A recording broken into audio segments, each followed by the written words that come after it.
Chers amis internautes, bienvenue sur la une des journaux. Merci de nous avoir choisis pour vous informer. On démarre ce matin avec le quotidien Le Béninois libéré qui met en manchette. Rejet de la demande de récépissé à certains partis, l'opposition ne dit pas la vérité. Allez toujours dans les colonnes du même journal. Bradage du domaine public de Fiéon 2, audition ce jour de Paul Ardigny. Enfin, le cerveau du crime dans les mailles de la justice. On sait maintenant là où il mettait les sous des parcelles. Première élection sous la rupture, improvisation, cafouillage, supercherie, s'interroge Dynamisme Info. Échange avec l'opposition sur le processus électoral ce lundi, face à face en vue entre Talon et Azanaï après le crash de mars 2017. L'événement du jour à présent, à propos de son retrait des législatives de 2019, le président Amoussou apaise et rassure. Députation d'avril 2019, Moël Bénin promet le plus jeune député de la 8e législature à Talon, rapporte le même journal.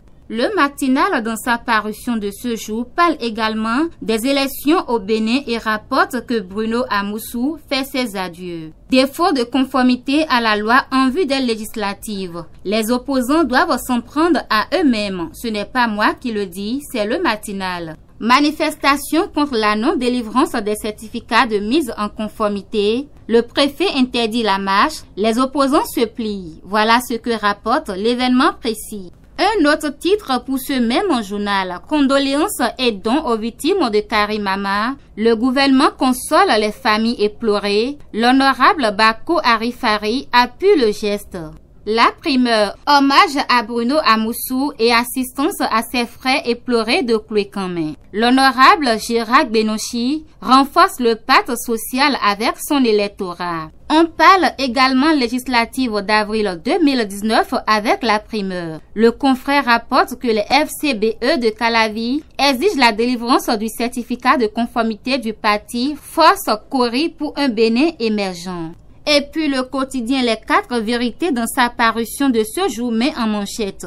Certification d'adhésion à l'Union progressiste dans la 15e circonscription. Grande mobilisation autour de Aubin Adoukonou. Interruption de la fourniture de courant à Kokotomé et environ hier. Un accident de la circulation à l'origine de la panne. Un poteau électrique endommagé. La SB2E déploie les grands moyens et rétablit la situation. Informe Les 4 vérités. Le journal du service public La Nation, dans sa parution de ce jour, parle du climat social apaisé. Le confrère rapporte que l'église protestante décerne un satisfecit au gouvernement.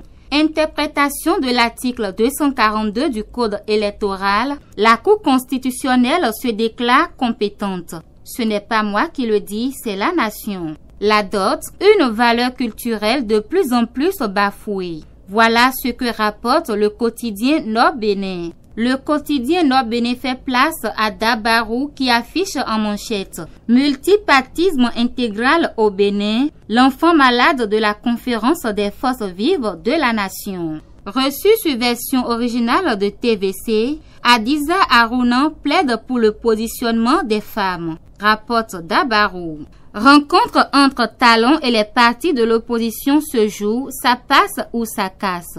Ce n'est pas moi qui le dis, c'est le Canada du Nord. Fraternité à présent, face à face ce jour entre le chef de l'État et les forces d'opposition, la rencontre de tous les suspens. Manœuvre du ministre de l'Intérieur pour écarter le parti Union sociale libérale des élections législatives. Le ministre Saka Lafia et le DGI Nicolas Yenoussi s'amusent avec le feu. À la date du 15 janvier 2019, Sébastien Adjavon était détenteur d'un casier judiciaire vierge, selon l'USL. Voilà ce que rapporte le quotidien Le Pays émergent. Rencontre du chef de l'État avec les forces vives de l'opposition. Attention à la ruse et au piège de Patrice Talon. Le député Valentin Djanotin appelle au boycott, informe le même quotidien. Et voilà, ce sera tout pour la revue des titres de ce matin. Merci pour votre attention. Passez une bonne journée.